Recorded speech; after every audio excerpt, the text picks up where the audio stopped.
Hello everyone, and welcome to another Top 5 Records video, and another one in the series in which I'm taking a closer look at this book, 1001 Albums You Must Hear Before You Die, and I wonder if this album should actually be in the book.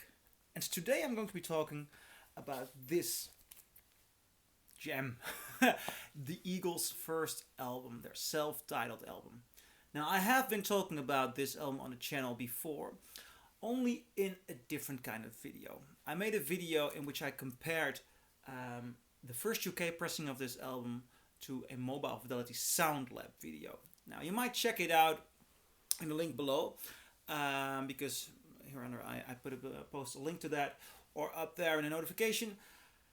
This is not the first UK I'm holding, and that's also why I want to dedicate a special video to this album itself, because right away after the video, a friend of mine was very interested in the first UK, and he offered me the most gorgeous trade. And I thought, if I have the MoFi, I might find myself another first UK another time, or fingers crossed, hopefully a first US some other time. Now, I was lucky enough that last week I found this one. You might see it has a seam split, which is, it's a bad seam split. I'm not enjoying that, the way this cover looks. But this is actually, and I was so lucky, it was only €5 because of the seam split. But the vinyl is in very good quality. And this is the white label Asylum. This is the first US pressing on the white label Asylum, which is supposedly, at least that was the status of this record before Mobile Fidelity Sound Lab did the one step. Supposedly the best sounding version of this album.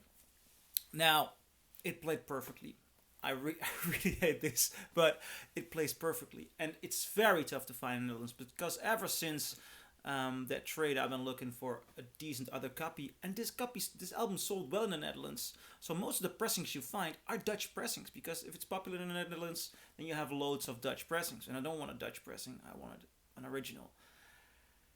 So this was the first time I was listening to a first US, and my conclusion in the MoFi one step versus the first UK is that the MoFi one step sounds more like a rock, heavy rock, hard rock, or not hard rock. That's not true. But a sort of like grandiose rock album, and the UK one with the I believe there's a little more equalizing there. Sounds more like a country rock album. Now, for the country rock sense of this album, this pressing is the way to go. I should do another video comparing this one to the first UK and the MoFi, but in this album there is such an interesting moment in time.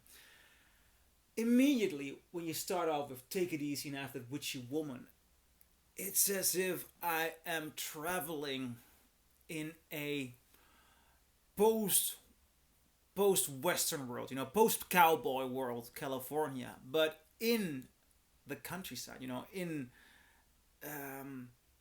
sort of the world of Easy Rider. Very smooth, very slow, with big old American cars. And it's interesting because this album was actually recorded in the UK with Glyn Johns as a producer. So because they were very intrigued of the work of Glyn Johns. Now, nevertheless, this has an American vibe to it, and the way it sounds on this American vinyl, it is so good. And more, I'm getting into the Eagles and starting to notice their unique sound and the unique quality and the unique way in which they capture the country essence of America without making it country music, country rock. But it's different than,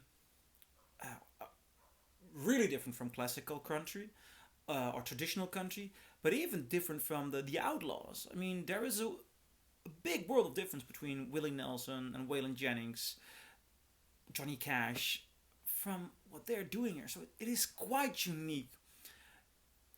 You'd even it would be even easier to compare it to the Flying Burrito Brothers, but still, then there is a difference. They have a complete unique identity, and this album, oh man, it feels like a trip. It feels like a most beautiful, uh, how do you say this, road movie like trip. And I think this has been the fourth time I've been listening to it. I'm starting to enjoy it more and more and more. And to answer the question, should this be in the book?